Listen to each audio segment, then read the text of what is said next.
Mereka ini berjuang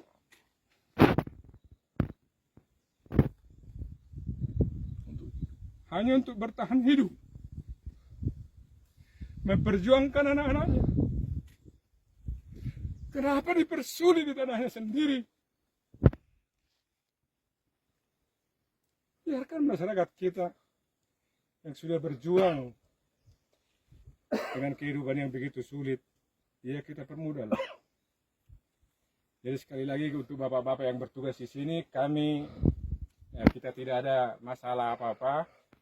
Kalau boleh kami sampaikan melalui bapak-bapak yang bertugas di sini, inilah kami datang dengan ketulusan hati, dengan keadaan masyarakat kita di sini, supaya ya pemerintah ya sudah mengeskakan ini, agar kita tidak luruslah di atas.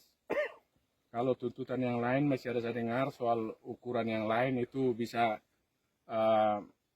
tahapan yang berikut, tetapi permohonan kami atas nama juga seluruh warga HKBP yang ada di sini sangat bermohon, izinkanlah bapak-bapak, ibu-ibu, warga jemaat di sini dan masyarakat di sekitar sini yang kehidupannya dari daerah ini, kita biarkanlah mereka untuk bekerja. Sekali lagi hanya untuk berjuang untuk nafkah keseharian, bukan menjadi pengusaha besar ini, bukan menjadi kaya raya ini masyarakat kita di sini.